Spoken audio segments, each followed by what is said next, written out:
Well, at the start of the cabin build, I got the floor all framed in, went to town today, picked up all the lumber, got back home, or actually this morning while we still had frost, I had the skid sitting over there. I skidded it back here because I need to get the picker truck in here to be able to grab this floor, pick it up, and then flip it over because I'm going to put old repurposed OSB. And then once I flip it over, I'll have a pocket to put all the insulation in and it'll hold it in place. So I want to build it upside down and then be able to still flip it over. And then kind of had a afterthought there. I'm moving my whole pile layout over. So I was going to put a pile right here, but I would never thought about the floor going on. So I'm going to have to pick up this whole floor and just move it tight to the base of that tree. So I'll be able to auger all my holes in right about here. Because with us doing the 12 by 20 cabin now, we're having a 6-foot porch. We want to leave a little bit of walking room in between here. So I took these 3 trees down. I'm gonna take the stumps out, and then the corner cabin pile will be right about there. So yeah, it's going good. I had one little mishap this morning. I was cutting all these ends off of the cabin. I originally had it as a skid. So I had all those things on a angle like this to put them on the ground so you could pull the cabin around. But with it being more or less going to be stationary its whole life, I decided to cut them off to clean it up. And I was over there and I had the grinder, the zip disc in the corner, cutting into it, and it kicked back and flipped and got my pants and my long underwear and cut me. So I had to go for a little bit of a break and get the girls to doctor me up. But nothing that won't heal. No stitches needed. Okay, start on some OSB now.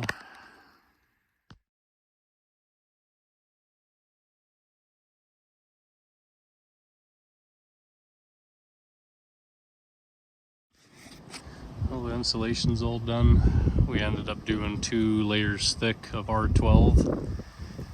This morning we got the floor flipped over, so now the OSB is on the bottom right there, which created a pocket underneath to hold all the insulation in place. And a guy I know, he's a carpenter, he said to put slits through here, through every joist, to allow some circulation and some air movement there. So now we're going to do vapor barrier and then probably cover it up for the night, and then tomorrow we'll do the tongue and groove and glue it.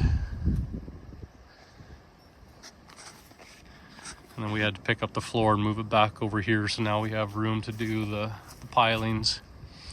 We'll do our 10 pilings, and then I'll take the floor and set it there, and then once we have the floor moved over, we'll be able to then put in the last 4 pilings for the porch. But that won't be until mid-May sometime. Well, the floor is officially finished. Got all the 3/4 inch tongue and groove OSB thrown on. I glued in between every one of these seams, and then the connection where they meet up on the ends. It's kind of nice working with like a 12 by 16, 12 by 20, because you don't have to do any cuts. You just throw the sheets up, and as long as your floor is perfectly square, then there's no cutting whatsoever. The only place I didn't screw was on this seam right here where 2 sheets meet one 2 by 8, because you only get 3/4 of an inch to screw into, and a lot of times I find the corners will kind of split. So the seams are glued, it's screwed on the corner, and then a foot in on either side, so I don't think there's any reason to have any more screws than that.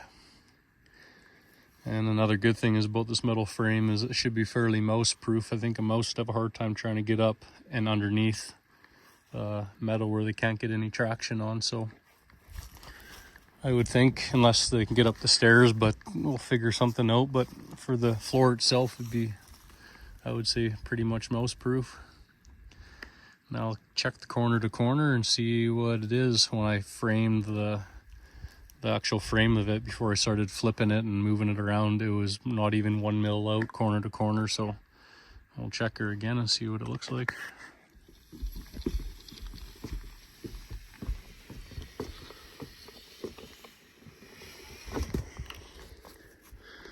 This one here is 7105, 7104.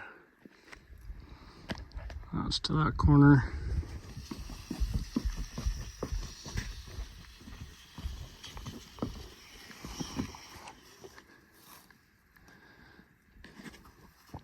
There you go. 7104. Not even out a mil. Perfectly square. Yeah. Well, we got 3 stumps that we're trying to get rid of because we're trying to make room for where the cabin's gonna go, and I've been tired of looking at this eyesore for spring and most of the winter. So I think we can get this one out. It's starting to wiggle.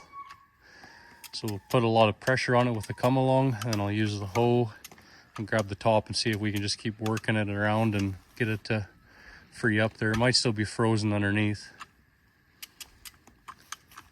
And then this guy might come too. That big one there might take some working at it yet still.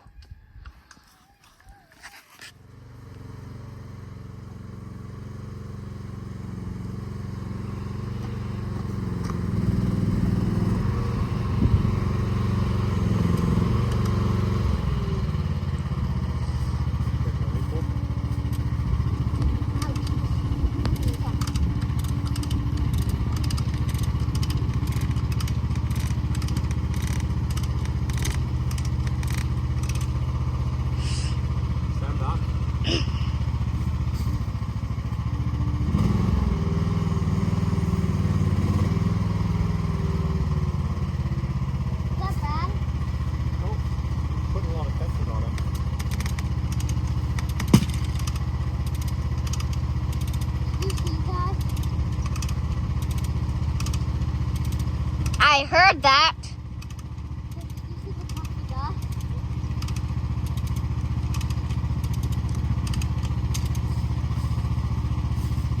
Okay, Jen, turn it off.